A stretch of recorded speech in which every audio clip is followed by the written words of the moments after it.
মাঝরাতে সচিবালয়ে লাগা আগুন 10 ঘন্টার প্রচেষ্টায় পুরোপুরি নিভিয়েছে ফায়ার সার্ভিস। নিরাপত্তার কারণে সচিবালয়ে কয়েকটি ভবনে এখনও বিদ্যুৎ সরবরাহ বন্ধ রাখা হয়েছে। ঘটনা তদন্তে 7 সদস্যের কমিটি গঠন করা হয়েছে। আরও জানাচ্ছেন ওবায়দুল কবির। গতরাত 1:50-এ হঠাৎই আগুন লাগে প্রশাসনের প্রাণকেন্দ্র সচিবালয়ের 7 নম্বর ভবনের 6 তলার 2 প্রান্তে। ধীরে ধীরে বাড়তে থাকে আগুন, উঠতে থাকে উপরের দিকে। পরে 7, 8 ও 9 তলায়ও ছড়িয়ে পড়ে তা।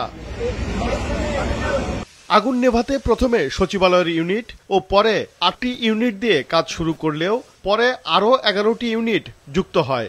নানা প্রচেষ্টায় আগুন 6 ঘন্টা পর সকাল 8:05-এ নিয়ন্ত্রণে আসে, আর পুরোপুরি নির্বাপন হয় বেলা 12:15টায়। 9 তলার এই ভবনে সড়ক পরিবহন ও সেতু মন্ত্রণালয়, ডাক ও টেলিযোগাযোগ, স্থানীয় সরকার, শ্রম ও কর্মসংস্থান, যুব ও ক্রীড়া মন্ত্রণালয়ের দপ্তর ও অর্থ মন্ত্রণালয়েরও অংশ রয়েছে। বেশি ক্ষতিগ্রস্ত হয়েছে ডাক ও টেলিযোগাযোগ ও স্থানীয় সরকার মন্ত্রণালয়। ফায়ার সার্ভিস বলছে, সচিবালয়ের গেট দিয়ে গাড়ি ভেতরে ঢুকতে সমস্যার কারণে আগুন নেভাতে সময়ও বেশি লেগেছে। গাড়ি প্রবেশে কিছু সীমাবদ্ধতা আছে, বিশেষ করে বড় গাড়িগুলি ঢুকানো কঠিন ছিল। বাট আমরা আমাদের বড় যে লেডার যেগুলি আছে, এপিএল যেগুলিকে বলি, সেগুলিকে এখানে সামনের গেট ভেঙে আমরা 2টা গাড়ি ঢুকিয়েছি।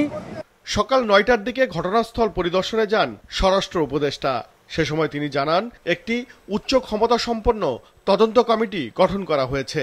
এটি ষড়যন্ত্রের অংশ কিনা কিংবা এর পেছনে নাশকতা আছে কিনা জানা যাবে তদন্তের পর।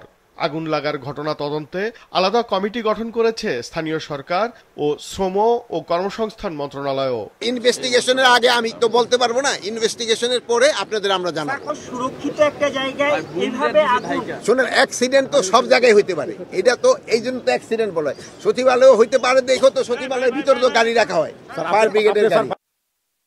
এদিকে আগুন লাগার ঘটনায় নিরাপত্তার স্বার্থে বন্ধ করা হয় সচিবালয়ের কয়েকটি ভবনের বিদ্যুৎ সংযোগ। সেখানকার বিভিন্ন মন্ত্রণালয়ে ব্যাহত হয় প্রশাসনিক কার্যক্রম। ফিরে যান অনেক কর্মকর্তা কর্মচারী। বিদ্যুৎ সকল ভবনে নাই, কিছু কিছু ভবনে আছে, সেখানে দৈনিক কার্যক্রম চলছে আর কি। অফিসে আমরা কোনো কাজ করতে পারছি না, কিন্তু আমাদের বাসায় কম্পিউটার আছে, সেখান থেকে আমরা জরুরি কাজগুলো আমরা শেষ করতে পারবো ইনশাআল্লাহ। পোড়া ধ্বংসস্তূপ সরিয়ে 7 নম্বর ভবনের কার্যক্রম আবারও স্বাভাবিক করতে বেশ কয়েকদিন লাগতে পারে বলে জানান তারা। ওবায়দুল কবির, মাছরাঙা সংবাদ, ঢাকা।